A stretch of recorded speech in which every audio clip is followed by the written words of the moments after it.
سورة النصر. أعوذ بالله من الشيطان الرجيم. بسم الله الرحمن الرحيم. സൂറത്തുൻ നസ്ർ. നസ്ർ എന്ന് പറഞ്ഞാൽ സാധാരണ നമ്മൾ നാസിർ നാട്ടിൽ നാസർ എന്ന് പറഞ്ഞ പേര് വരലുണ്ട്. നസ്ർ, നസ്റുല്ലാഹ് അങ്ങനെയും പേരിടാറുണ്ട്. അള്ളാഹുവിൻ്റെ സഹായം അല്ലെ അള്ളാഹിൻ്റെ സഹായി എന്നൊക്കെ അർത്ഥത്തിൽ അതിനെ ഉപയോഗിക്കാം. അള്ളാഹുവിൻ്റെ സഹായത്തെ പറ്റി അള്ളാഹു നമ്മുടെ ജീവിതത്തിലേക്ക്, വ്യക്തി ജീവിതത്തിലേക്ക്, അല്ലെങ്കിൽ സംഘടിത സ്വഭാവത്തിൽ നമ്മുടെ സംഘടന അല്ലെ ഉമ്മത്തിന് നൽകുന്ന സഹായങ്ങൾ വരുമ്പോൾ ഒരു വിശ്വാസിയുടെ നിലപാട് എന്തായിരിക്കണം എന്നാണ് ഈ സൂറത്തിൻ്റെ കണ്ടന്റ്. അപ്പോൾ അതിൽ നമ്മൾ ശ്രദ്ധിക്കേണ്ട ഒരു പ്രധാന കാര്യം, ഖുർആൻ നമ്മൾ എപ്പോഴും ഓതുമ്പോൾ നമ്മൾ മക്കയുമായിട്ടും ഇസ്ലാമിക ചരിത്രവുമായിട്ട് അതിൻ്റെ സബബുൻ നുസൂൽ, അതായത് അതിൻ്റെ അവതരണ പശ്ചാത്തലം വെച്ചിട്ടാണ് നമ്മൾ അതിനെ വായിക്കാറുള്ളത്. അങ്ങനെ തന്നെയാണ് വായിക്കേണ്ടത്, അതിൽ യാതൊരു സംശയവുമില്ല. എന്നാൽ നമ്മുടെ കാലത്ത് ഈ 21st സെഞ്ച്വറിയിൽ ഇപ്പോൾ നടന്നുകൊണ്ടിരിക്കുന്ന കാര്യങ്ങളുമായിട്ട് കൂടി അതിനെ ബന്ധപ്പെടുത്തണം. കാരണം ഖുർആൻ സാർവകാലികമാണ്. സാർവകാലികം എന്ന് പറഞ്ഞാൽ എല്ലാ കാലത്തേക്കുള്ളതാണ്. സർവ്വലോകങ്ങൾക്കും എല്ലാ അവസാനത്തെ മനുഷ്യൻ, ഈ ലോകത്തെ അവസാനത്തെ മനുഷ്യൻ ജനിക്കുമ്പോൾ ആ മനുഷ്യന് വരെ ഉള്ളതാണ് ഖുർആൻ. മുമ്പ് കഴിഞ്ഞു പോയ വേദഗ്രന്ഥങ്ങൾ അതാത് കാലത്തെ പ്രവാചകന്മാർക്ക് അല്ലെ ആ സമൂഹത്തിൻ്റെ വിഷയങ്ങളെ അഡ്രസ്സ് ചെയ്യുന്ന ഒരു സ്വഭാവമാണ് അതിനുണ്ടായത്. എന്നാൽ ഇത് വിശുദ്ധ ഖുർആൻ അങ്ങനെയല്ല. വിശുദ്ധ ഖുർആൻ്റെ ആയത്തുകൾ നമ്മുടെ കാലഘട്ടത്തിന്, അപ്പോൾ ഞാൻ ഇതിൻ്റെ ആമുഖം പറയുമ്പോൾ തന്നെ ഈ നസ്ർ നമ്മുടെ വ്യക്തി ജീവിതത്തിലും നമ്മുടെ കുടുംബ ജീവിതത്തിലും നമ്മുടെ ബിസിനസ്സിലും അല്ലെങ്കിൽ അങ്ങനെയുള്ള മൊത്തം ദീനിയായിട്ടുള്ള ഒരു മുന്നേറ്റം സാധ്യമാകുന്നത് അത് നമ്മളൊരു സംഘടനാ സ്വഭാവത്തിൽ നമ്മൾ കാണുമ്പോൾ, ഒരു നമ്മുടെ സംഘടനയുടെ, നമ്മുടെ പാർട്ടിയുടെ പറഞ്ഞാൽ മുസ്ലിം സമുദായത്തിൽ തന്നെ ഒരു വലിയ വിജയമായിട്ട് ഒരു വലിയ സമ്മേളനം ഉണ്ടാവുന്നു, അല്ലെങ്കിൽ നമ്മൾ എന്തെങ്കിലും വലിയ കാര്യങ്ങൾ ചെയ്യുന്നു, ആളുകൾ നമ്മുടെ സംഘത്തിലേക്ക്, നിങ്ങളുടെ സംഘത്തോട് ചേരുകയൊക്കെ ചെയ്യുമ്പോൾ ഈ ഒരു നിലപാട് ഉണ്ടാവണം എന്ന് ആമുഖമായിട്ട് പറയാണ്. അപ്പോൾ അതെന്തിനാ ഇപ്പം പറഞ്ഞതെന്ന് വെച്ചാൽ, ഇത് പറഞ്ഞു കഴിഞ്ഞിട്ട് അത് വെച്ച് വീണ്ടും നമ്മൾ റീകണക്ട് ചെയ്യും. അപ്പോൾ നമുക്ക് ഇതിൻ്റെ അവതരണ പശ്ചാത്തലത്തിലേക്ക് പോകാം. ഭൂരിപക്ഷം പണ്ഡിതന്മാരുടെയും ചരിത്രകാരന്മാരുടെയും ഒക്കെ അഭിപ്രായത്തിൽ, സഹാബെ കറാമിൻ്റെ ഒക്കെ തഫ്സീറുകളിൽ നിന്നൊക്കെ വായിച്ചെടുക്കാൻ പറ്റുന്നത്, ഇത് മക്കം ഫതഹുമായിട്ട് ബന്ധപ്പെട്ട് ഈ ഫതഹ് എന്ന വാക്ക്, ഇവിടെ ഫതഹ് എന്ന വാക്കുണ്ട് ഒന്നാമത്തെ ആയത്തിൽ തന്നെ. ഇദാ ജാഅ നസ്റുല്ലാഹി വൽ ഫത്ഹ്. അപ്പോൾ ഈ ഫതഹ് എന്ന വാക്ക് വിജയം എന്നാണ്. നമ്മൾ മിഫ്താഹ്, ഫാത്തിഹയ്ക്ക് നമ്മൾ പറയില്ലേ ഫാത്തിഹ, അതുപോലെ ഫതഹ് എന്ന വാക്ക് വിജയം എന്ന വാക്കാണ്. അപ്പോൾ ഇവിടെ മക്കം ഫതഹ് അഥവാ മക്കയിൽ ആ ഒരു വലിയ വിജയം ഉണ്ടായ സന്ദർഭത്തിൽ, അപ്പോൾ മക്കം ഫതഹിൻ്റെ ചരിത്രം അറിയുന്നവരായിരിക്കും എല്ലാവരും, അതുകൊണ്ട് അത് പ്രത്യേകിച്ച് പറയേണ്ടതില്ല. എന്നാലും ഒന്ന് ബ്രീഫ് ചെയ്തിട്ട് പറയാം. നബി സല്ലല്ലാഹു അലൈഹി വസല്ലമയെ ഏത് നാട്ടിൽ നിന്നാണോ പുറത്താക്കിയത് അതേ നാട്ടിലേക്ക്, അന്ന് ചെറിയ സംഘമാണ് മക്കയിൽ നിന്ന്, വിരലിൽ എണ്ണാവുന്ന ചെറു സംഘമാണ് അന്ന് ഹിജറ പോയതെങ്കിൽ, ഹിജറ എട്ടാം വർഷം അതിനുശേഷമാണല്ലോ ഹിജ്രി കലണ്ടറൊക്കെ വരുന്നത്. അപ്പോൾ ഈ ഹിജറ എട്ടാം വർഷം സംഭവിക്കുന്ന മക്കം ഫതഹിൽ ഒരുവിധം ആ ഒരു സന്ദർഭം ആകുമ്പോഴത്തേക്ക് തന്നെ മദീന മാത്രമല്ല അയൽ രാജ്യങ്ങളും ഒക്കെ ഇസ്ലാമിലേക്ക് വന്നുകൊണ്ടിരുന്ന ഒരു സന്ദർഭമാണ്. എന്ന് വെച്ചാൽ ഏകദേശം 1,00,000 എന്നാണ് അന്നത്തെ കണക്ക്. അന്ന് അങ്ങനെ ഒരു കൃത്യമായിട്ട് എണ്ണി കണക്കെടുക്കാനൊന്നും കഴിയില്ല. എന്നാലും പറയാം, ആ പരിസര പ്രദേശങ്ങളിലൊക്കെ അത്രയും ജനാവലി അതിൻ്റെ മുമ്പോ ശേഷമോ വന്നിട്ടില്ല. അത്രക്കും വലിയൊരു ജനമാണ് മക്കയിലേക്ക് പ്രവേശിക്കുന്നത്. അപ്പോൾ അതിൻ്റെ ഒരുപാട്, ഹുദൈബിയ സന്ധി മുതൽ ഒരുപാട് ചരിത്രം പറയാനുണ്ട്. അല്ലെങ്കിൽ ബദർ യുദ്ധം മുതൽ ആ ഒരു വലിയ ചരിത്രം, അതിൻ്റെ ഫ്രെയിമുള്ള നമ്മുടെ ദൈർഘ്യം ഈ നമ്മുടെ ഓരോ വീഡിയോവും അതിൻ്റെ കണ്ടന്റിലേക്ക് കയറണം എന്നുള്ളതുകൊണ്ടും അതിൻ്റെ പരമാവധി ചുരുക്കാനുമാണ് ഞാൻ ശ്രമിക്കുന്നത്. കൂടുതലായിട്ട് പറയാൻ ആഗ്രഹിക്കുന്നില്ല. മാത്രമല്ല വലിച്ചു നീട്ടി പറയുന്ന ഒരവസ്ഥ, നമ്മൾ ലെങ്തി ആയിട്ടുള്ള വീഡിയോ ആണ്. കഴിഞ്ഞ എല്ലാ പിന്നെ വീഡിയോ എടുത്ത് നോക്കുക, 1 മണിക്കൂറും ഒക്കെ വരുന്ന ഓരോ തഫ്സീർ. കാരണം നമുക്ക് അത്രയും പറയും, കാരണം ഇതൊക്കെ ചരിത്രവും കഥകളുമായിട്ട് ബന്ധപ്പെട്ട് കിടക്കുന്നു. പിന്നെ മാത്രമല്ല ഇതിൻ്റെ പാഠങ്ങൾ ശരിയായ രീതിയിൽ നമുക്ക് എത്തണമെങ്കിൽ അത്രയും വിശദീകരണം ആവശ്യമാണ്. അങ്ങനെയാണെങ്കിൽ നീണ്ടുപോകുന്നത്. അപ്പോൾ അധികം പറയുന്നില്ല. അപ്പോൾ ആ ബദർ യുദ്ധം മുതൽ ഇങ്ങോട്ട് എടുക്കുകയാണെങ്കിൽ സ്റ്റെപ്പ് ബൈ സ്റ്റെപ്പ് ആയിട്ട് ഹുദൈബിയ സന്ധി എന്ന് പറഞ്ഞാൽ ഒരൊറ്റ നോട്ടത്തിൽ പിന്നെ ആ ഒരു സന്ദർഭത്തിലേക്ക് വല്ലാതെ പിന്നെ സഹാബത്ത് നബി സല്ലല്ലാഹു അലൈഹി വസല്ലമയുടെ കൂടെയുള്ള സഹാബത്ത് തന്നെ പറഞ്ഞു, ഇത് എന്തിനാണ് ഇങ്ങനെ ഒരു കരാറ് എന്നൊക്കെ. മക്കയിൽ നിന്ന് ഒരാൾ അങ്ങോട്ട് പോയാൽ പിന്നെ അവർക്ക് തിരിച്ചു വരാം, മദീനത്ത് നിന്ന് ഒരാൾ മക്കയിൽ പോയി തിരിച്ചു വരണ്ട, ഇതൊക്കെ ഇങ്ങനെയൊക്കെ എന്തിനാണ് നമ്മൾ പിന്നെ പിന്നെ നബി സല്ലല്ലാഹു അലൈഹി വസല്ലമയുടെ ഫസ്റ്റ് തന്നെ പേര് എഴുതുമ്പോൾ മുഹമ്മദ് ബിൻ അബ്ദുള്ള എന്ന് എഴുതിയാൽ മതി, അല്ലാതെ അള്ളാഹുവിൻ്റെ റസൂൽ എന്ന് എഴുതാൻ പറ്റില്ല എന്ന്. അതിന് വരെ നബി സല്ലല്ലാഹു അലൈഹി വസല്ലമ ഒക്കെ പറയുന്ന ഒരു സാഹചര്യം. ഇതിങ്ങനെയൊക്കെ ഹുദൈബിയ സന്ധി. എന്നാൽ ഹുദൈബിയ സന്ധി കൊണ്ട് വലിയ വിപ്ലവം ഉണ്ടായത് ശരിക്കും ആ സമാധാനത്തിൻ്റെ 10 വർഷമായിരുന്നു അത്. യുദ്ധങ്ങളില്ലാത്ത സമാധാനത്തിൻ്റെ. പിന്നെ കരാറ് ലംഘിക്കുന്നത് ഇവർ തന്നെയാണ്, അതായത് മക്കാർ തന്നെയാണ് കരാറ് ലംഘിക്കുന്നത്.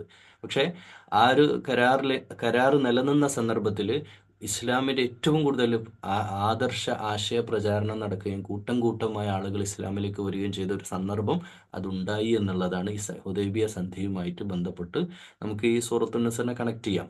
അതോടൊപ്പം മക്കം ഫതഹ് അതന്നെയാണ് പ്രധാന വിഷയം. അപ്പം ഇദാ ജാഅ നസ്റുല്ലാഹി വൽ ഫത്ഹ്, അള്ളാഹിൻ്റെ സഹായം. അപ്പോൾ ഈ അള്ളാഹിൻ്റെ സഹായം എന്ന് പറഞ്ഞാൽ എന്താണ്? അള്ളാഹു അല്ലേ നമ്മളെല്ലാം ചെയ്യുന്നത്. പക്ഷെ അള്ളാഹു നമ്മളെ സഹായിക്കും. അതെങ്ങനെയാണ്? അത് നമ്മൾ യഥാർത്ഥ ദീനിൽ അടിയുറച്ച് നിൽക്കുകയും നമ്മുടെ കാര്യങ്ങൾ കൃത്യമാണെങ്കിൽ, മുത്തഖിയായിട്ട് യഥാർത്ഥ മുഅ്മിനായിട്ട് ജീവിക്കുന്നവർക്ക് അള്ളാഹുവിൻ്റെ സഹായം ഉണ്ടാവും. അത് ചരിത്രത്തിലൊക്കെ നമ്മൾ കണ്ടിട്ടുള്ളതാണ്. ഫറോവയുമായിട്ട് ബന്ധപ്പെട്ട് മൂസ അലൈഹി സ്വലാം കടൽ മാറി നിന്നത്, അതുപോലെ തന്നെ അത്യത്ഭുതകരമായ പ്രവാചകന്മാർക്ക് ഉണ്ടായിട്ടുണ്ട്. അതുപോലെ മനുഷ്യർക്കും, ഈ സാധാരണ മനുഷ്യന്മാർക്കും ഇതുപോലെ അള്ളാഹു അത്ഭുതകരമായ രീതിയിൽ നമ്മുടെ ജീവിതത്തെ മാറ്റിമറിക്കുന്ന രീതിയിലുള്ള സഹായം ഉണ്ടാകും.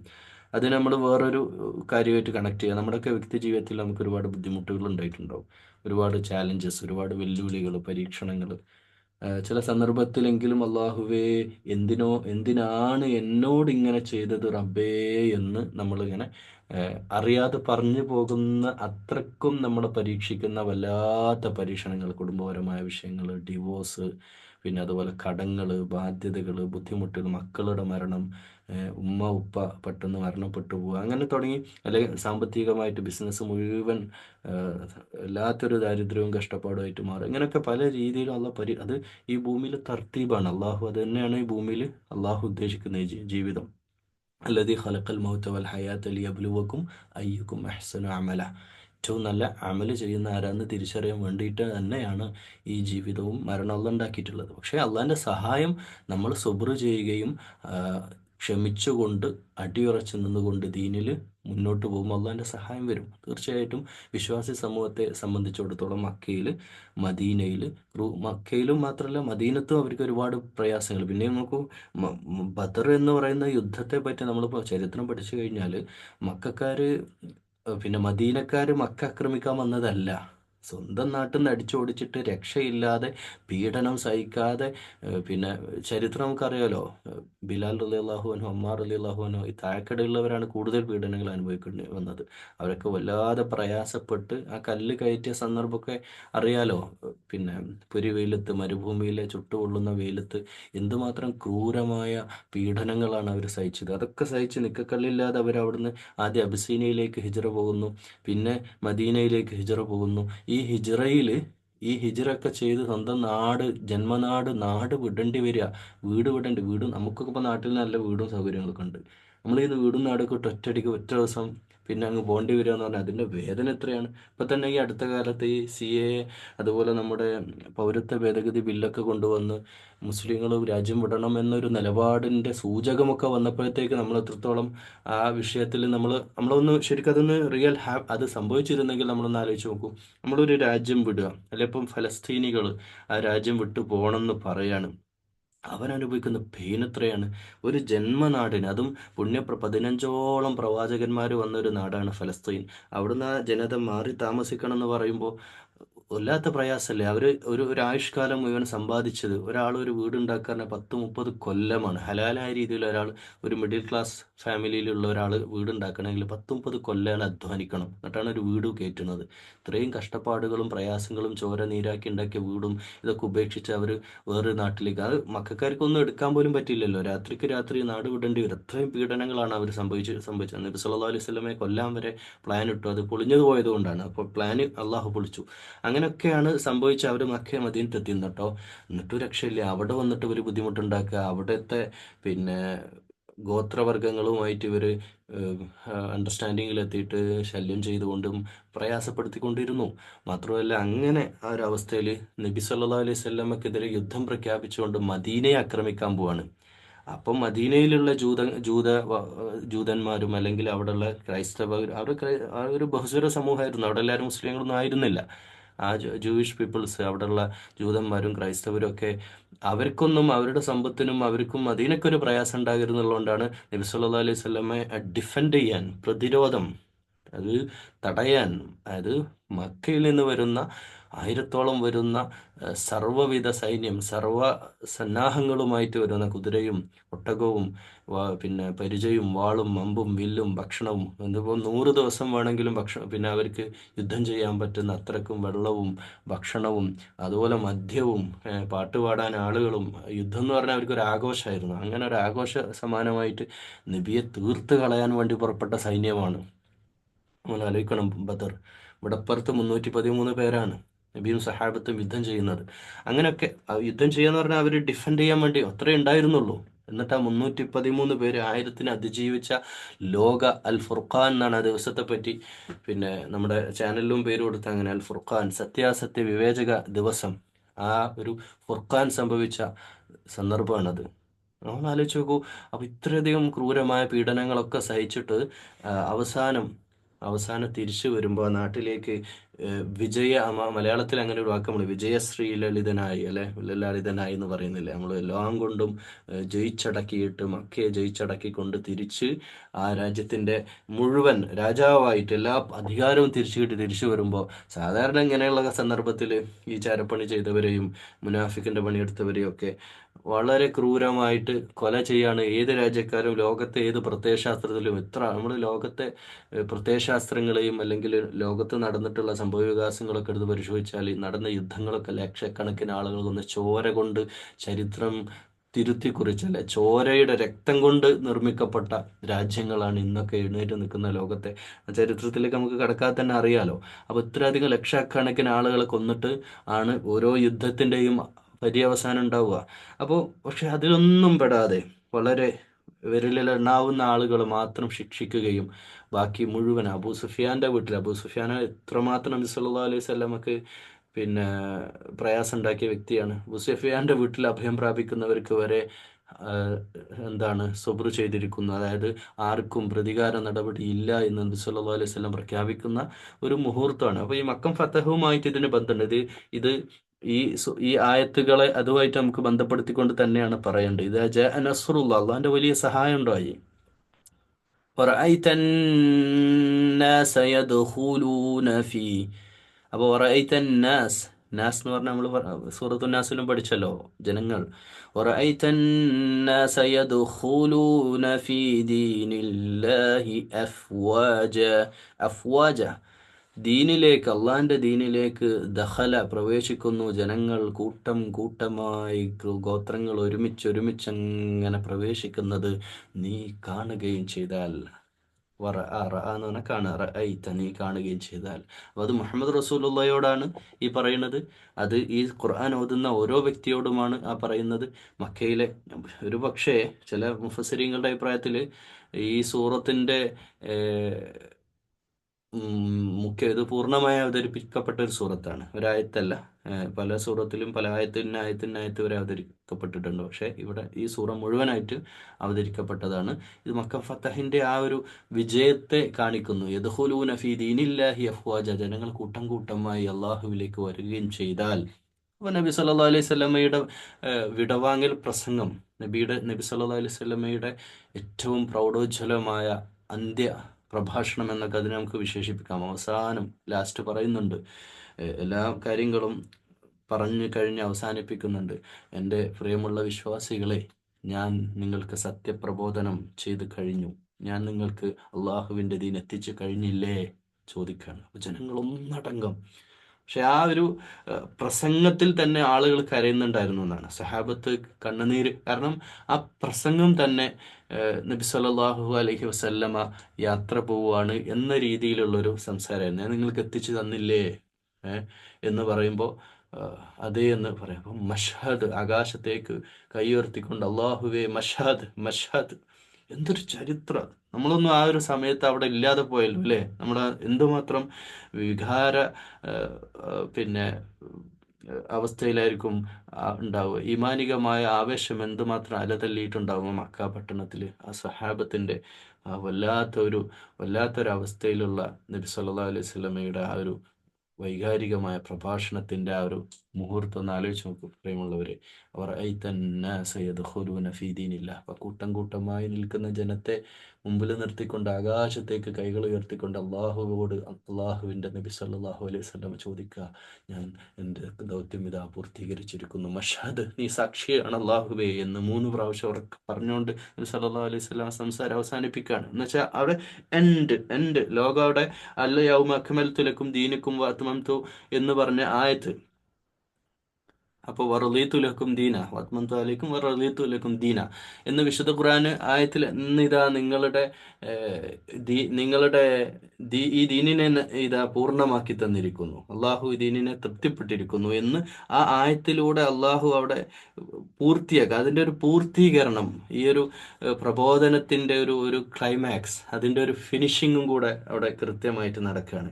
എന്നിട്ട് പറയാണ് അള്ളാഹു. ഇങ്ങനെയൊക്കെ സന്ദർഭങ്ങൾ ഉണ്ടാകുമ്പേ നബി സല്ലല്ലാഹു അലൈഹി വസല്ലമയോട്, മുസ്ലിം ഉമ്മത്തിനോട്, എല്ലാവരോടും പറയുന്ന കാര്യമാണ് ഫസബ്ബിഹ്. അതുകൊണ്ട് തസ്ബീഹ ചെയ്യാം. നമ്മൾ ഈ അറബികളെ കണ്ടവരും അറബികളുമായിട്ട് അടുത്ത് ഇടപഴകിയവരും അറബികൾ ആയ ആളുകൾ അവരുമായിട്ട് ഇടപഴകുമ്പോൾ നമുക്ക് മനസ്സിലാവും, അവർ എപ്പോഴും ഈ തസ്ബീഹ ചെയ്തുകൊണ്ടിരിക്കുന്നതായിട്ട് നമുക്ക് കാണാം. ഈജിപ്ഷ്യൻ ഭാഗത്ത് അല്ലെങ്കിൽ മൊറോക്കോ ഭാഗത്തുള്ള ആളുകളാണെങ്കിൽ പിന്നെ അവരുടെയൊക്കെ കയ്യിൽ എപ്പോഴും തസ്ബീഹ മാലയുണ്ട്. അവരിങ്ങനെ ചൊല്ലിക്കൊണ്ടേയിരിക്കും, തസ്ബീഹ ചൊല്ലി. നമുക്ക് ഒരു തരം എന്തിനാ ഇപ്പം ഇങ്ങനെ ഫുൾ ടൈം ഇത് കയ്യിൽ പിടിച്ച് ഇങ്ങനെ ചെയ്തു, അത് തസ്ബീഹ ചെയ്യാണ്. അപ്പോൾ ഇത് തസ്ബീഹ് എന്നുള്ളത് പ്രധാനപ്പെട്ട കാര്യമാണ്. അത് തസ്ബീഹിന് 2 വേർഷൻ ഉണ്ട്. അള്ളാഹുവിന് ഏറ്റവും ഇഷ്ടപ്പെട്ട വേർഷൻ, ഒരാൾ ഒറ്റയ്ക്ക് ഇരുന്നിട്ട് വെറുതെ ഇരുന്ന് സുബ്ഹാനല്ലാഹ് സുബ്ഹാന ചെല്ലുന്ന കൂലിയുള്ള കാര്യമാണ്, നല്ല കാര്യമാണ്, തെറ്റാന്നല്ല പറയുന്നത്. അതൊരു വേർഷനാണ്. എന്ന് വെച്ചാൽ അങ്ങനെ ചെയ്യാം, ചെയ്യുന്ന തെറ്റൊന്നുമില്ല. പക്ഷെ അങ്ങനെ ചെയ്യുന്നതിനേക്കാളും അള്ളാഹുവിന് ഇഷ്ടം കാര്യകാര്യ കാരണങ്ങളുമായിട്ട് ബന്ധപ്പെട്ട് നമ്മൾ തസ്ബീഹ് ചെയ്യുന്നതാണ്. അപ്പോൾ ഇങ്ങനെയുള്ള ഒരു സിറ്റുവേഷൻ കാണുമ്പോൾ, അല്ലെങ്കിൽ ഒരു വിജയം കാണുമ്പോൾ സുബ്ഹാനല്ലാഹ് എന്ന് പറയാം. സുബ്ഹാനല്ലാഹ്. അപ്പോൾ ഞാൻ ഈ സൂറത്തുൽ ഫാത്തിഹയുടെ വിശദീകരണം കൊടുക്കുമ്പോൾ ഞാൻ ഒരിക്കലും എക്സ്പെക്ട് ചെയ്തില്ല ഇത്രയും ആളുകൾ ഇത് വീഡിയോ കാണുന്നത്. ഇപ്പം തന്നെ 10-25,000 കഴിഞ്ഞു. ഇനി ഒരുപാട് ആളുകൾ ഇൻഷാ അല്ലാഹ് അത് കണ്ടുകൊണ്ടിരിക്കും. അപ്പോൾ ഈ ഇത്രയും ആളുകൾക്ക്, പല ആളുകളും പറയുന്നത് ഞങ്ങൾക്ക് അറിയില്ലായിരുന്നു എന്നാണ്.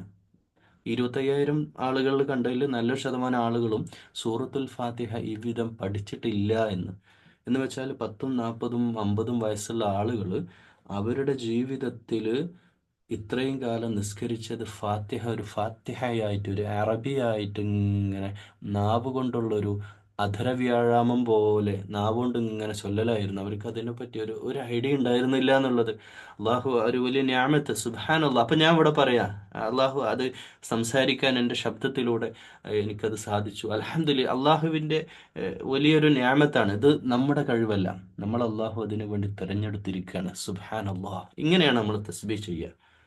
ഇതൊരിക്കലും നമ്മുടെ അഹങ്കാരമായിട്ട്, ഇത് എൻ്റെ ഒരു ചെറിയ സംരംഭം മാത്രമല്ല കേട്ടോ, നമ്മുടെ ജീവിതത്തിൽ വരുന്ന ഏത് ചെറുതാവട്ടെ വലുതാകട്ടെ, അപ്പോൾ നമ്മൾ തസ്ബീഹ് ചെയ്യുക, അള്ളാഹുവെ പ്രകീർത്തിക്കുക. സുബ്ഹാനല്ലാഹ്. തീർന്നില്ല, ബിഹംദ്. തസ്ബീഹ് കൊണ്ടും ഹംദ് കൊണ്ടും നിന്റെ റബ്ബിനെ തീർന്നിട്ടില്ല, കണക്ട് ചെയ്യാണ്. ഇസ്തിഗ്ഫാർ ചെയ്യുക. അസ്തഗ്ഫിറുല്ലാഹ്, പുറത്തിറങ്ങിയാൽ എന്തെങ്കിലും പിഴവുണ്ടല്ലോ. ഞാനിപ്പോഴും അതന്നെ പറയുന്നത്. എൻ്റെ എല്ലാ പിന്നെ ഖുർആൻ്റെ പിന്നെ വിശദീകരണവും പിന്നെ അർത്ഥ വിശദീകരണ വീഡിയോയുടെ താഴെയും കമൻറ്റ് ബോക്സിലൊക്കെ ഞാനത് ചെയ്തു വെച്ചിട്ടുണ്ട്. എന്തെങ്കിലും തിരുത്തലുണ്ടെ പറയണം. ഒരിക്കലും ഒരു വലിയ ആലിമാണെന്നോ ഉള്ള അറിവിനെ പറഞ്ഞു കൊടുക്കുന്നു, അത്രയേ ഉള്ളൂ. അത് നമ്മളാലാവുന്ന രീതിയിൽ പരമാവധി റെഫറൻസ് ഒക്കെ ചെയ്തിട്ട് പറഞ്ഞിരുന്നു, അത്രയേ ഉള്ളൂ. അപ്പോൾ അതിൽ എന്തെങ്കിലും പിഴവുണ്ടെങ്കിൽ അള്ളാഹുവെ പുറത്തു തരണേ എന്ന്. പക്ഷെ ഇവിടെ മക്കം ഫതഹുമായിട്ട് ബന്ധപ്പെട്ടാണ് പറയുന്നത്, ഫസബ്ബിഹ് ബിഹംദി റബ്ബിക വസ്തഗ്ഫിർ. അള്ളാഹുവെ അള്ളാഹുവെ സ്തുതിക്കുകയും പ്രകീർത്തിക്കുകയും വസ്തഗ്ഫിർ ഇസ്തിഗ്ഫാർ നടത്തുകയും ചെയ്യണം എന്ന് പറയണം. അപ്പോൾ ആ മക്കയിലെ അന്ന് ജീവിച്ചിരിക്കുന്ന സഹാബയ്ക്കിറാം, സഹാബത്തും നബിയും സഹാബത്തും ചെയ്യേണ്ട പണിയാണ് പറഞ്ഞത്. ഇന്നഹു കാന തവ്വാബ, അള്ളാഹു തൗബ സ്വീകരിക്കുന്നവനാണ്. അപ്പൊ തൗബ എന്താന്നും കൂടെ ഒന്ന് വിശദമായിട്ട് എനിക്ക് പറയാൻ ഉണ്ട്. തൗബ, അപ്പൊ തൗബ എന്താന്ന് ഒന്ന് പറയാം. ഓക്കെ. ഇസ്തിഗ്ഫാർ എന്താ? ഇസ്തിഗ്ഫാർ വേറെയാണ്, തൗബ വേറെയാണ്. ഹംദ് വേറെയാണ്, തസ്ബീഹ് വേറെയാണ്. തസ്ബീഹ് എന്താണ്, ഹംദ് എന്താണ്, ഇസ്തിഗ്ഫാർ എന്താണ്, തൗബ എന്താണ്, ഇത് പറയാനുണ്ട്. അതിന്റെ മുമ്പ് ഈ ഒരു സൂറത്തിനെ നമ്മുടെ കാലത്തേക്ക് നമ്മളൊന്ന് കണക്ട് ചെയ്യണം. സംഭവം ശരിയാണ്. ഇത് സബബും നുസൂല്, അതായത് ഇതിന്റെ അവതരണ പശ്ചാത്തലമൊക്കെ എടുത്ത് പരിശോധിക്കുമ്പോൾ ഭൂരിപക്ഷം പണ്ഡിതന്മാരുടെ അഭിപ്രായത്തിൽ ഇത് വന്നിട്ടുള്ളത് മക്കം ഫത്വായിട്ട് ബന്ധപ്പെട്ടാണ്, അല്ലെങ്കിൽ ഉദൈബിയ സന്ധിയുമായിട്ട് ബന്ധപ്പെട്ട് അതിന് ശേഷമുള്ള കാലഘട്ടത്തിൽ കൂട്ടം കൂട്ടമായിട്ട് കുറേ ഗോത്രങ്ങൾ ഒന്നിച്ചാണ് വരിക. അതായത് ഗോത്ര തലവന്മാരുമായിരുന്നിട്ടാണ് നബി സല്ലല്ലാഹു അലൈഹി വസല്ലമ സംസാരിക്കുക. മാത്രമല്ല ചില രാജ്യത്ത് പല രാജ്യങ്ങളിലേക്കും നജ്ജാശി രാജാവിനൊക്കെ കത്തയച്ചത് അതുപോലുള്ള രാജാവിന് നേരിട്ട്, അബിസീനിയ, ഇവരൊക്കെ നേരിട്ട് കത്തയക്കുകയും അതുപോലെ നേരിട്ട് രാജാക്കന്മാർക്ക് പിന്നെ രാജാക്കന്മാരോട് പ്രബോധനം നടത്തുകയൊക്കെ ചെയ്യുമ്പോൾ അവർ ഒന്നിച്ചാണ്, രാജ്യം ഒന്നടങ്കം വരുന്നത്. അതുപോലെ തന്നെ ഗോത്രങ്ങൾ കൂട്ടം കൂട്ടമായിട്ട്, അതിനെ ഇപ്പം മദീനത്ത് സംഭവിച്ച ചരിത്രത്തിൽ പറയുന്നുണ്ടല്ലോ, മദീനയിൽ സ്ഥിരമായിട്ട് വഴക്കുണ്ടാക്കിയിരുന്ന, പരസ്പരം പോരടിച്ച് നിന്നിരുന്ന ഗോത്രവർഗ്ഗങ്ങളെ നബി സല്ലല്ലാഹു അലൈഹി വസല്ലം ഒരുമിച്ചിരുത്തി നബിയുടെ വരവോടുകൂടി അവരൊക്കെ ഒന്നിച്ചു, അവർക്കൊരു ഐക്യം ഉണ്ടായി. അവരെന്നെ ശരിക്കും അടുത്തിട്ടുണ്ടായിരുന്നു. ഈ ഒരു പോരടിക്കലും പരസ്പരമുള്ള വൈര്യവും വിദ്വേഷവും അതൊക്കെ ഒന്നിച്ച് ഒരു കുടക്കീഴിൽ ഒരുമിച്ച് നിർത്താൻ നബി സല്ലല്ലാഹു അലൈഹി വസല്ലമക്ക് സാധിച്ചു. അപ്പോൾ ഇതൊക്കെ സാധിച്ചെങ്കിലും നബി ആയതുകൊണ്ടാണ് എന്നതൊക്കെ ശരിയാണെങ്കിൽ അതൊക്കെ അള്ളാഹിന്റെ നസ്റുള്ള വന്നതുകൊണ്ടാണ്. ഇതാണ് ഇതിവൃത്തം, അല്ലെങ്കിൽ ഇതിന്റെ കണ്ടന്റ്, ഇതിന്റെ കാമ്പ്, ഈ സൂറത്തിന്റെ കാമ്പ് അതാണ്. നബി സല്ലല്ലാഹു അലൈഹി വസല്ലം നബി ആയിരിക്കാം, അല്ലെങ്കിൽ ഇസ്ലാമിന്റെ ഇസ്ലാമിന്റെ മാർഗത്തിൽ, ദീനിന്റെ മാർഗത്തിൽ പ്രവർത്തനങ്ങളുമായിട്ട് മുന്നോട്ട് പോയ സഹാബെ കിറാം അവരൊക്കെ ഒരുപാട് ത്യാഗങ്ങൾ സഹിച്ചു. പക്ഷെ ആ എന്ത് ത്യാഗമാണെങ്കിലും, ഇപ്പം ഖാലിദ് ഇബ്നു വലീദ് റളിയല്ലാഹു അൻഹു അവസാനം മരണപ്പെടുകയാണ്, ഷഹീദാവല്ല. ഖാലിദിന് വലിയ ആഗ്രഹമായിരുന്നു, എനിക്ക് ഷഹീദാവണം എന്ന്, വലിയ ആഗ്രഹമായിരുന്നു. ഹംസ റളിയല്ലാഹു അൻഹുവിന്റെ ഒക്കെ ചരിത്രമൊക്കെ പഠിച്ച ഖാലിദ് റളിയല്ലാഹു അൻഹു, ഹംസ റളിയല്ലാഹു അൻഹുവിന്റെ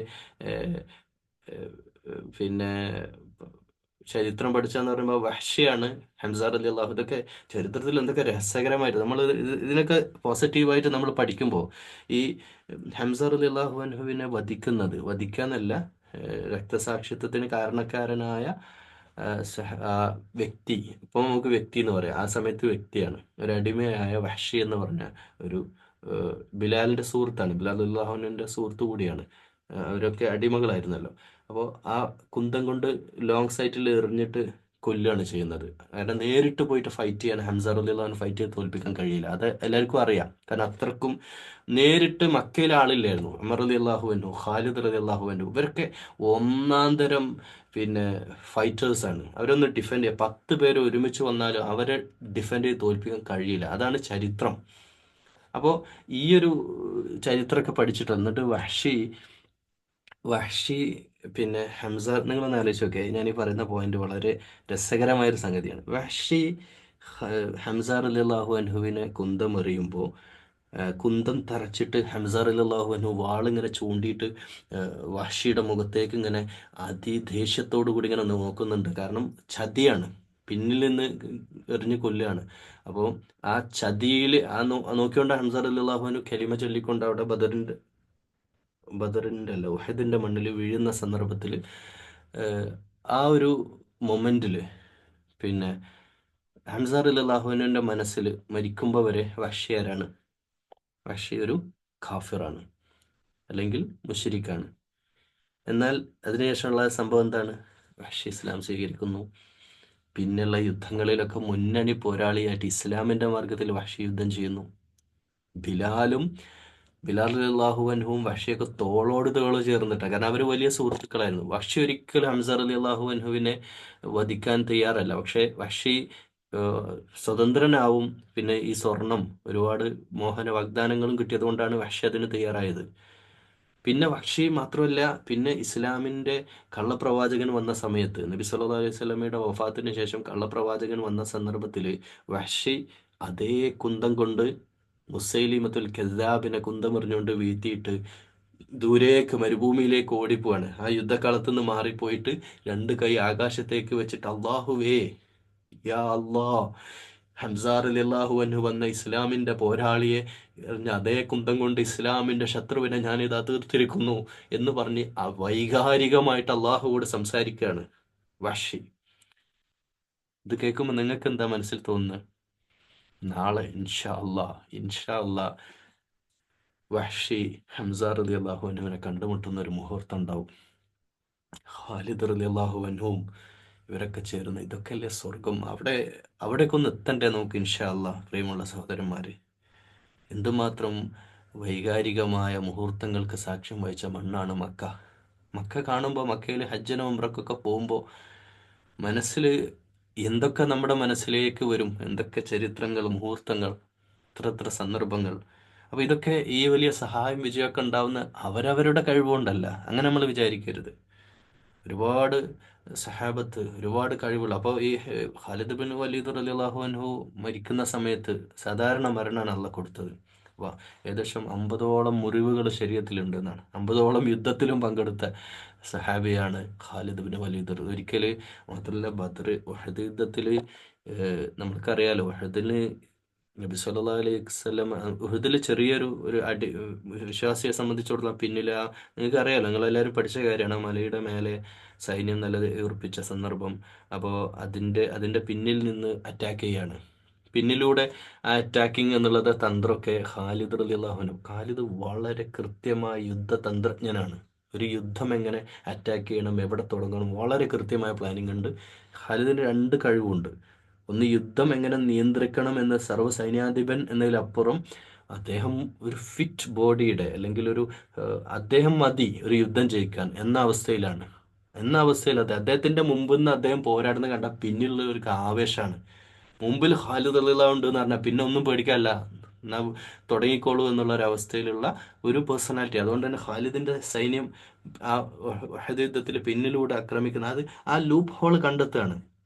ഇവിടെ ഈ ഉഹദ് മലയുടെ മുകളിലുള്ള അമ്പെയ്ത്തുകാരെ 50ഓളം പേര്, ഇവര് അവിടുന്ന് മാറാതെ നമുക്ക് പിന്നിലൂടെ അറ്റാക്ക് ചെയ്യാൻ കഴിയില്ല. പിന്നിലുള്ള അറ്റാക്ക് ഉണ്ട് എന്ന് നബി സല്ലല്ലാഹു അലൈഹി വസല്ലം നേരത്തെ അത് ഉണ്ടാകാനുള്ള സാധ്യത കണക്കിലെടുത്തിട്ട് ഇത്രയും സഹാബത്തിന് എത്ര ആളുകൾ അവിടെ മേലെ നിർത്തിയതാണ്. ഉഹദ് വിജയിച്ചു. ഉഹദ് യുദ്ധത്തിൽ മുസ്ലിങ്ങൾ വിജയിക്കുകയും, കാരണം ബദർ പോലെയല്ല, ഉഹദ് എന്ന് പറഞ്ഞാൽ മുസ്ലിങ്ങൾ അപ്പോഴത്തേക്ക് നല്ല ശക്തിയായിട്ടുണ്ട്. അതായത് ആയുധം കൊണ്ടും ആൾബലം കൊണ്ടും ശക്തമായ സൈന്യമാണ്. അതുകൊണ്ട് തന്നെ ശത്രുക്കൾ ഫസ്റ്റ് തന്നെ പിന്തിരിഞ്ഞോടി. അപ്പോൾ പിന്നിൽ നിന്ന് ആ ഒരു അഹങ്കാരത്തിന് കിട്ടിയ അടികൂടിയാണ് അവിടെ നമ്മൾ മനസ്സിലാക്കണം. ആൾബലം കൊണ്ടും ആയുധബലം കൊണ്ടും സ്വാധീനം കൊണ്ടും ജയിച്ചടക്കാനാകുന്നതല്ല ഒന്നും എന്ന് നമ്മൾ മനസ്സിലാക്കണം. കാരണം ഇത് എത്ര കൊച്ചു സംഘങ്ങളാണ് വലിയ വലിയ സംഘങ്ങളെ കീഴ്പ്പെടുത്തിയത്. അതൊക്കെ അള്ളാഹുവിൻ്റെ നസ്റുള്ള കൊണ്ടാണ്, അള്ളാഹിൻ്റെ സഹായം കൊണ്ടാണ്, അല്ലാതെ ആരുടെയെങ്കിലും വ്യക്തിപരമായ കഴിവുകൊണ്ടൊന്നുമല്ല. എന്നാലാവട്ടെ ഖാലിദ് റളിയല്ലാഹു അൻഹുവിൻ്റെ പിന്നിൽ നിന്നുള്ള അക്രമം വലിയ സാരമായി, ഒരുപാട് ഉഹദ് യുദ്ധത്തിൽ ഒരുപാട് രക്തസാക്ഷിത്വം ഉണ്ടായി വിശ്വാസികളുടെ ഭാഗത്തുനിന്ന്. അതൊക്കെ ഖാലിദ് റളിയല്ലാഹു അൻഹുവിൻ്റെ അറ്റാക്ക്. പക്ഷേ ഖാലിദ് റളിയല്ലാഹു അൻഹു പിന്നീട് ഇസ്ലാമിലേക്ക് വരുന്നുണ്ട്. ഇസ്ലാമിലേക്ക് വന്ന ശേഷം പിന്നീട് നടത്തിയ 50ഓളം യുദ്ധങ്ങളിൽ ഖാലിദ് റളിയല്ലാഹു അൻഹു ആഗ്രഹിച്ചു രക്തസാക്ഷിത്വം. പക്ഷേ കുറച്ചുങ്ങളുടെ അവസാനം മരിക്കുന്ന സമയത്ത് അള്ളാഹുവോട് ദുആ ചെയ്യുന്നുണ്ട്, അള്ളാഹുവേ, ഒരു ഒരു വയസ്സൻ ഒട്ടകം മരിക്കുന്ന പോലെയാണല്ലോ എൻ്റെ ജീവിതത്തിൽ നീ തന്നത്, രക്തസാക്ഷിത്വം കിട്ടിയില്ലല്ലോ എന്ന്. ഇൻഷാ അല്ലാ ഈ ഖാലിദ് റളിയല്ലാഹു, പക്ഷെ ഖാലിദ് റളിയല്ലാഹു അൻഹു പിന്നെ ഇസ്ലാം സ്വീകരിച്ചിട്ട് ഇല്ല. ഹംസ റളിയല്ലാഹു അൻഹു പിന്നെ രക്തസാക്ഷിയാകുമ്പോൾ. അപ്പോൾ ഖാലിദ് റളിയല്ലാഹു അൻഹുവും വഹ്ഷിയൊക്കെ ചെന്ന് പിന്നെ ഹംസ റളിയല്ലാഹുവിൻ്റെ അടുക്കലേക്ക് ഇങ്ങനെ വരുന്ന ഒരു സന്ദർഭം സ്വർഗത്തിലുണ്ടാവും. ഇതൊക്കെ എന്തുമാത്രം എന്തുമാത്രം വൈകാരികമായിരിക്കും ആ മുഹൂർത്തങ്ങൾ. ഇൻഷാ അല്ലാ സ്വർഗത്തിൽ വെച്ച് എന്തൊക്കെ നടക്കാനുണ്ട് ഇൻഷാ അല്ലാ അള്ളാഹു അതിനൊക്കെ നമുക്ക് തൗഫീഖ് ചെയ്യട്ടെ. ജീവിതത്തിൽ വരുന്ന എല്ലാ സഹായവും, അത് ഇനി നമ്മൾ വ്യക്തി ജീവിതമായിട്ട് ഇതിനൊന്ന് ബന്ധപ്പെടുത്തുകയാണ്. വരുന്ന എല്ലാ സഹായങ്ങളും സന്തോഷങ്ങളും, അല്ലെ കൊച്ചു കൊച്ചു നമ്മുടെ കുട്ടികൾ, മക്കള് നല്ല പഠനത്തിൽ മികച്ച മാർക്ക് കിട്ടി, അപ്പോൾ അതൊക്കെ നസ്റുള്ളയാണ്, അള്ളാഹിൻ്റെ സഹായമാണ്. ബിസിനസ്സിൽ വളർച്ച വന്നു, അള്ളാഹിൻ്റെ സഹായമാണ്. അതൊക്കെ അള്ളാഹിൻ്റെ സഹായമാണ്. അപ്പോൾ അള്ളാഹിൻ്റെ സഹായങ്ങൾ ജീവിതത്തിൽ വരുമ്പോൾ തസ്ബീഹും ഹംദും ചെയ്യാൻ നമ്മൾ ബാധ്യസ്ഥരാണ്. അതോടൊപ്പം ദീനിൻ്റെ മാർഗത്തിലേക്ക് കൂട്ടം, ഇന്ന് ലോകത്ത് 2 ബില്യൺ മുസ്ലിങ്ങൾ ലോകത്ത് ഇനിയും കൂടിക്കൊണ്ടിരിക്കുക. ആളുകൾ ഇസ്ലാമിനെ പറ്റി എപ്പോഴും ചർച്ചാ വിഷയം ഇസ്ലാമല്ലേ. ഇന്ത്യയിൽ ഇപ്പോൾ ഏറ്റവും വലിയ ചർച്ചാ വിഷയം എന്താ? ലോകത്ത് ഏറ്റവും വലിയ ചർച്ചാ വിഷയം എന്താ? ഇസ്ലാമാണ്. അപ്പോൾ അത് പോസിറ്റീവായിട്ട് നെഗറ്റീവായിട്ട് ഉണ്ടാവുന്ന ഇമ്പാക്റ്റിലൊക്കെ ആളുകൾ ഇസ്ലാമിനെ പറ്റി പഠിക്കുക. വഖഫ്, നമ്മൾ ആലോചിച്ച് നോക്കൂ, നമ്മൾ ഈ 140 കോടിയുള്ള ഈ ഈ ഈ രാജ്യത്ത് പിന്നെ സഹോദര സമുദായങ്ങൾക്കൊക്കെ വഖഫ് എന്താന്ന് വിശദീകരിച്ചു കൊടുക്കാൻ നമ്മൾ എത്ര കാലം പ്രബോധനം ചെയ്യണം. പക്ഷേ വഖഫ് ബില്ല് വന്നതോടുകൂടി മുഴുവൻ ജനങ്ങളും ഇസ്ലാമിൻ്റെ ഏറ്റവും ഉന്നതമായ ഈ ഒരു സംവിധാനത്തെ, അല്ലേ, സമ്പത്ത് ഒരാളുടെ സമ്പത്ത് പൊതുജനങ്ങൾക്ക് വേണ്ടി അല്ലെങ്കിൽ സമൂഹത്തിന് വേണ്ടിയിട്ട് അങ്ങ് ദാനം ചെയ്യുന്ന പുണ്യകർമ്മമാണ് വഖഫ് എന്ന പഠനം അവർ നടത്തിയില്ലേ? കോടതി പഠിച്ചില്ലേ? എത്ര ആളുകൾ അതിൻ്റെ പിന്നിൽ പഠിച്ചു?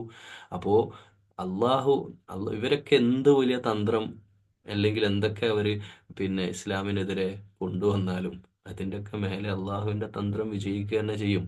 അതാണ് നമ്മൾ ചരിത്രത്തിൽ നിന്നുള്ള പാഠവും ഇന്നത്തെ കാലം, ഇനിയുള്ള കാലം 21st സെഞ്ചുറി എന്ന് പറഞ്ഞാൽ ഇസ്ലാമിൻ്റെതാണ്. ഇസ്ലാമാണ് വളർന്നുകൊണ്ടിരിക്കുന്നത്. അത് ലോകാടിസ്ഥാനത്തിൽ അതിൻ്റെ വളർച്ച ഉണ്ട്. യൂറോപ്പിലുണ്ട്, ഈസ്റ്റിലും മിഡിൽ ഈസ്റ്റിലും എല്ലായിടത്തും അത് നടന്നുകൊണ്ടിരിക്കുന്നുണ്ട്.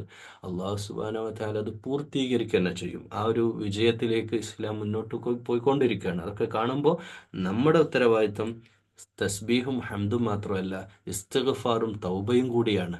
തസ്ബീഹും ഹംദും ഒരു ഭാഗത്ത് നമ്മൾ ചെയ്യണം. കാരണം അള്ളാഹുവാണ്, എൻ്റെ കഴിവുകൊണ്ടല്ല. നമ്മൾ ചെയ്ത പ്രയത്നം, നമ്മൾ ചെയ്ത ജോലി, നമ്മൾ ചെയ്ത ജിഹാദ് എന്ന് പറഞ്ഞാൽ തെറ്റിദ്ധരിക്കപ്പെട്ട ഈ നൂറ്റാണ്ടിൽ, അല്ലെങ്കിൽ കഴിഞ്ഞ 19ാം നൂറ്റാണ്ടിലടക്കം തെറ്റിദ്ധരിക്കപ്പെട്ട വലിയ തെറ്റിദ്ധാരണ ഉണ്ടാക്കിയിരുന്ന ഒരു വാക്കാണ് ജിഹാദ് എന്ന് പറഞ്ഞാൽ ആത്മപരിശ്രമമാണ്. പരിശ്രമം, ജീവിതത്തിലെ സകലമാന ജഡികേച്ഛകളോടും ശരീരത്തിൻ്റെ താല്പര്യങ്ങളോടും ഇഷ്ടങ്ങളോടും നമ്മുടെ പോരാട്ടമാണ് ജിഹാദ്. അവിടുന്ന് തുടങ്ങുന്നുണ്ട് ജിഹാദുൻ നഫ്സ്. അതിനാണ് ഏറ്റവും വലിയ ജിഹാദ് എന്ന് പറഞ്ഞാൽ ജിഹാദുൻ നഫ്സാണ്.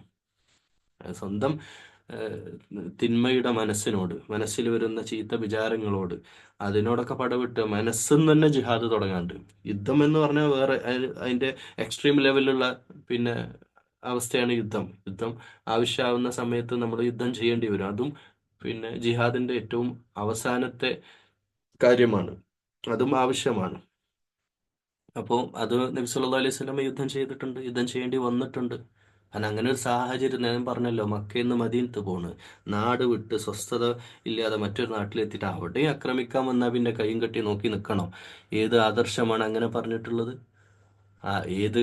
ഏത് ഫിലോസഫിയിൽ അങ്ങനെ ഉള്ളത്? പക്ഷേ അവിടെ പോലും അള്ളാഹുവാണ് വിജയങ്ങളൊക്കെ തരുന്നത് എന്നുള്ളതാണ് നമ്മൾ എല്ലാ കാര്യത്തിൻ്റെ അടിസ്ഥാനം. സൂറത്തുൻ നസ്റിൻ്റെ സന്ദേശം എന്ന് പറഞ്ഞാൽ അത് തന്നെയാണ്. നമ്മൾ അള്ളാഹുവാണ് വിജയം നൽകുന്നവൻ, എല്ലാത്തിൻ്റെയും പിന്നിൽ അവനെ തസ്ബീഹ് ചെയ്യുക, അവനെ സ്തുതിക്കുക, അള്ളാഹിനെ പ്രകീർത്തിക്കുക. സുബ്ഹാനല്ലാഹ് മറ്റത് സ്തുതിയാണ്, മറ്റത് നന്ദി പറയാം, നന്ദി പ്രകടനം. അള്ളാഹിനെ പ്രൈസ് ചെയ്യുന്നതോടൊപ്പം ഹംദ് ചെയ്യുക.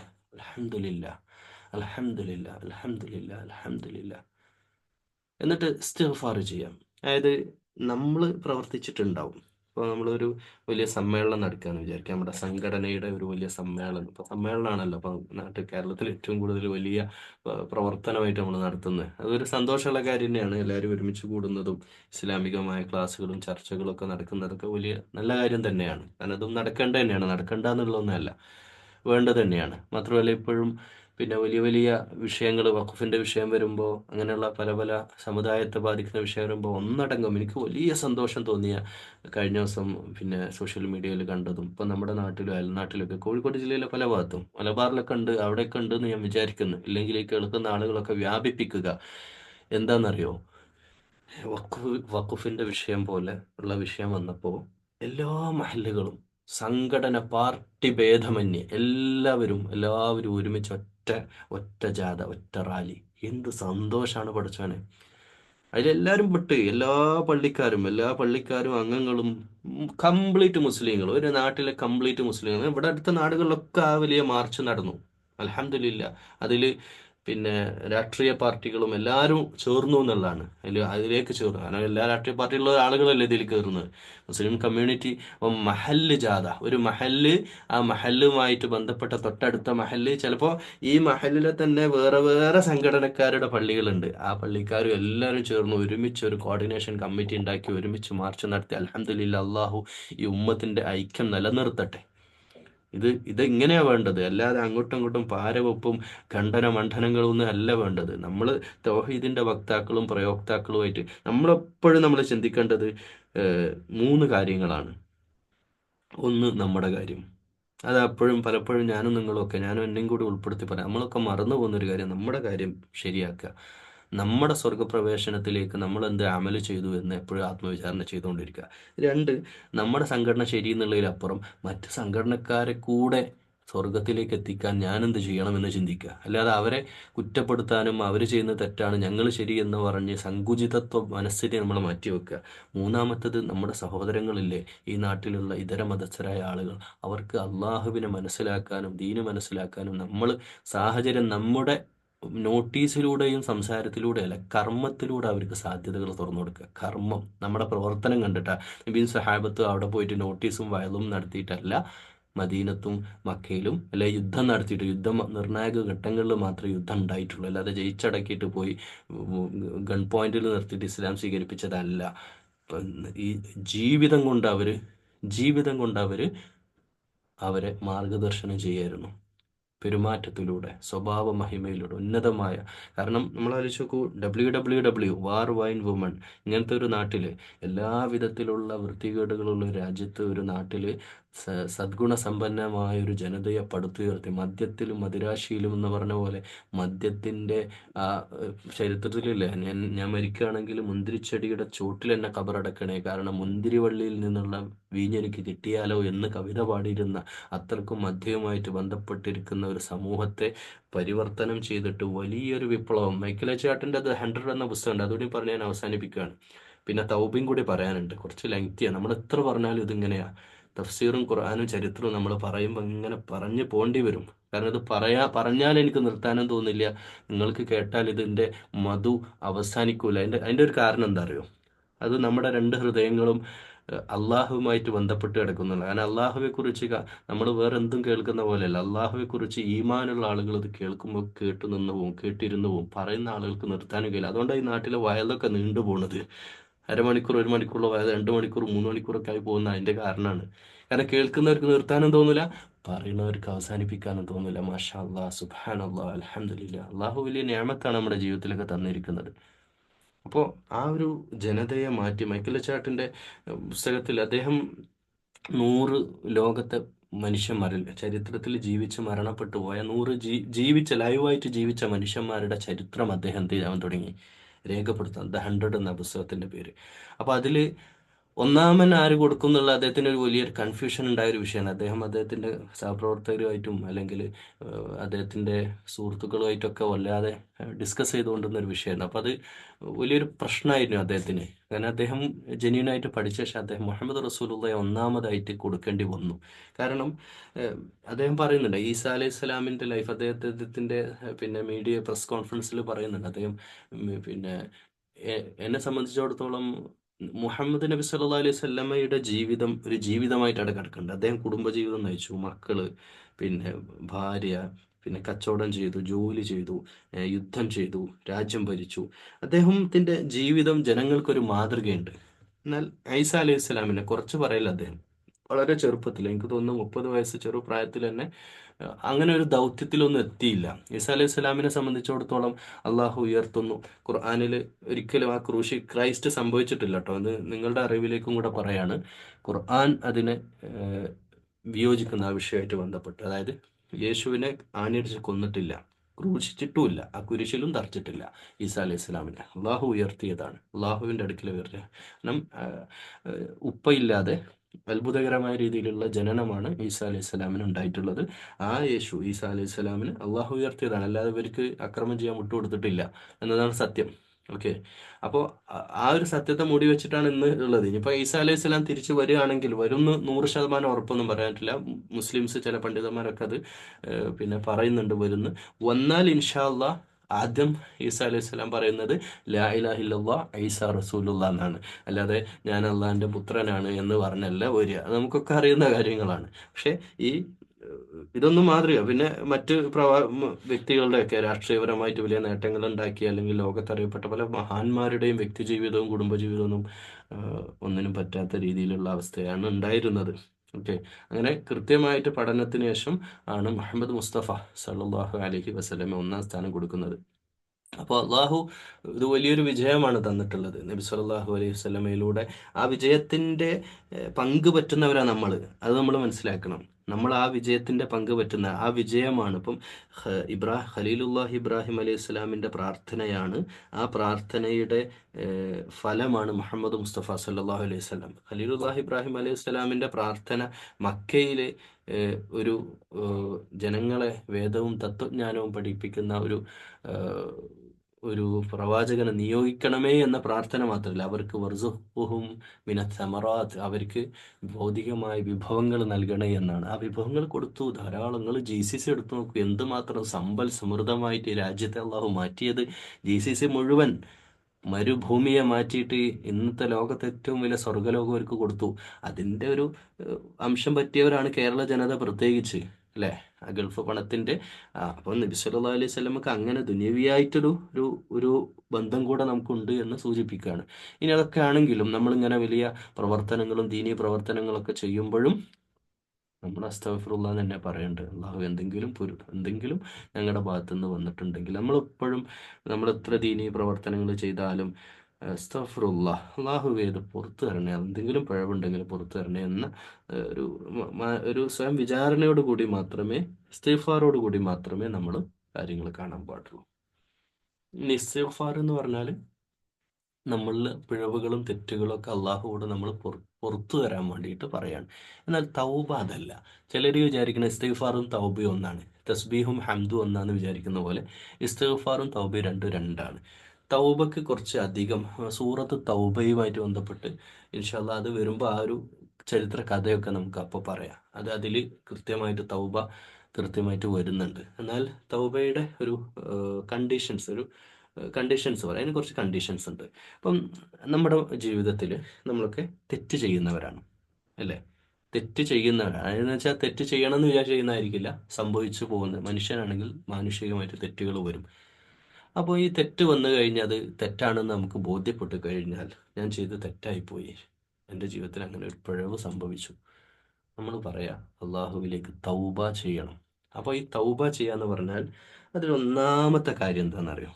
ആ തെറ്റുമായിട്ട് ബന്ധപ്പെട്ട് മനുഷ്യരാരെങ്കിലും ഇരയാക്കപ്പെട്ടിട്ടുണ്ടെങ്കിൽ അവരോട് നമ്മൾ പൊരുത്തപ്പെടുവിക്കണം എന്നാണ്.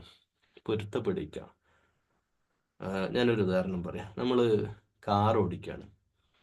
ഇപ്പം നല്ല റോഡൊക്കെ വന്നല്ലോ, നല്ല ദേശീയപാത, നല്ല റോഡ് വന്നു, നല്ല ഹൈ സ്പീഡിൽ അങ്ങ് ഓടിക്കുകയാണ്. നമ്മൾ ശ്രദ്ധിച്ചില്ല, ലൈൻ ചേഞ്ച് ചെയ്യുമ്പോൾ ഒന്നും ശ്രദ്ധിക്കാതെ അങ്ങ് എന്തോ ഒരു ഹവയിൽ അങ്ങനെ വണ്ടി അങ്ങ് ഓടിച്ചു ഒരു ആവേശത്തിൽ. പക്ഷെ നമ്മുടെ ആവേശം ചെന്ന് കൊണ്ടത് വേറൊരു പാവപ്പെട്ട സാധുവായ ഒരു മനുഷ്യൻ്റെ കാറിന് പോയിട്ട് ഇടിച്ചു. അവരുടെ വണ്ടി നല്ലൊരു ആക്സിഡൻറ്റിൽ പെട്ടു, അവർ ഹോസ്പിറ്റലിൽ അഡ്മിറ്റായി. ഓക്കെ. നമുക്ക് രണ്ട് മൂന്ന് രീതിയിൽ തൗബ ചെയ്യാം. വേഗം നമ്മൾ കാറ് സൈഡാക്കി പിന്നെ അടുത്ത പള്ളിയിൽ കയറിയിട്ട് ഞാൻ പറയുമ്പോൾ എനിക്ക് തിരി വരും. അടുത്ത പള്ളിയിൽ കയറിയിട്ട് പഠിച്ചോനെ തെറ്റ് പറ്റി, പഠിച്ചോനെ തൗബ ചെയ്യുന്നു വെറുതെ. അതല്ലല്ലോ വേണ്ടത്. നമ്മൾ വേഗം ആ പേഷ്യൻറ്റിനെ ഹോസ്പിറ്റലിലാക്കി പിന്നെ അയാളുടെ കാറിൻ്റെ മുഴുവൻ കംപ്ലീറ്റ് ചെലവും നമ്മുടെ പൂർണ്ണ ഉത്തരവാദിത്തത്തിലാണ്. മുഴുവൻ ചെലവ് നമ്മൾ വഹിച്ച്, ഹോസ്പിറ്റലിലെ ചെലവുകൾ മുഴുവൻ വഹിച്ച് തീർന്നിട്ടില്ല. അതുമായി ബന്ധപ്പെട്ട് നമ്മൾ അന്വേഷിക്കണം, ആ യാത്ര എങ്ങോട്ടായിരുന്നു, എന്തിനായിരുന്നു ആ യാത്ര, അയാൾക്ക് എന്തൊക്കെ നഷ്ടമുണ്ടായി യാത്ര മൂലം. അതെല്ലാം നമ്മളാലാകുന്നതിൻ്റെ പരമാവധി അയാൾക്ക് ചെയ്തു കൊടുത്തിട്ട്, അയാളൊരു ഇൻ്റർവ്യൂവിന് പോകുന്നായിരുന്നു, എന്നെ ഡിഗ്രി ഉള്ള ആളാണ്, അയാൾക്കൊരു ജോലി ശരിയാക്കി കൊടുത്ത്, ഞാനതാ പറയുന്നത്, ജോലിയൊക്കെ ശരിയാക്കി കൊടുത്ത് എല്ലാം ഓക്കെ ആയിട്ട് ഒരു ദിവസം അയാൾ വീട്ടിലേക്ക് പോയിട്ട് സന്തോഷത്തോടെ, ചിലപ്പോൾ ഒരു മാസം കഴിഞ്ഞിട്ടാവാം, അല്ലെങ്കിൽ 2-3 ആഴ്ച കഴിഞ്ഞ അസുഖമൊക്കെ റിക്കവറായി ജോലിയൊക്കെ കിട്ടി സന്തോഷമായിട്ട് അദ്ദേഹത്തിൻ്റെ വീട്ടിൽ പോയിട്ട് അദ്ദേഹത്തിൻ്റെ കൈ പിടിച്ചിട്ട്, സുഹൃത്തെ, എൻ്റെ ഭാഗത്തുനിന്ന് ഒരു അബദ്ധം വന്നതാ, ഈ പുറത്ത് തരണം കേട്ടോ, മനസ്സിൽ വെച്ചേക്കരുത് കേട്ടോ. അപ്പം അയാൾ മനസ്സ് പറഞ്ഞ അയാൾ പറയും. കാരണം ഇന്നത്തെ കാലത്ത് നിങ്ങളെ പോലെയുള്ള ഒരാളെ, നിങ്ങളെ എന്നെ ഒന്ന് ഇടിച്ചത് നന്നായെന്ന് പറയും. കാരണം നമ്മൾ ആലോചിച്ച് നോക്കൂ, മറ്റാരെങ്കിലും ആണെങ്കിൽ ഇടിച്ചിട്ട് പോവുമായിരിക്കും ചെയ്യുക, റൈറ്റ്? അപ്പോൾ എന്നിട്ട് വേണം നമ്മൾ തൗബ ചെയ്യാൻ. അതായത് കാര്യകാരണ ബന്ധങ്ങളുമായിട്ട് ബന്ധപ്പെട്ട് നമ്മൾ എന്താണോ ആ തെറ്റ് ചെയ്തത് അതുമായിട്ട് ബന്ധപ്പെട്ട ആളുകളുമായിട്ട് ഇടപാട് തീർത്തിട്ട്, അത് കാർ ആക്സിഡന്റ് മാത്രമല്ല, വീട്ടിൽ നമ്മൾ ജ്യേഷ്ഠാനുജന്മാർ തമ്മിലുള്ള തെറ്റ്, അല്ലെങ്കിൽ അതിര് തർക്കമൊക്കെ പണ്ട് ഈ സ്വത്തൊക്കെ അങ്ങോട്ടും ഇങ്ങോട്ടും ആക്കുന്ന സമയത്ത് ജ്യേഷ്ഠന്മാരെ അനിയന്മാരെയൊക്കെ പറ്റിച്ച് നമ്മൾ സ്വത്തൊക്കെ കൈക്കലാക്കിയിട്ടുണ്ടെങ്കിൽ അതൊക്കെ അങ്ങനെ തിരിച്ചു കൊടുത്തിട്ട് വേണം തൗബ ചെയ്യാൻ.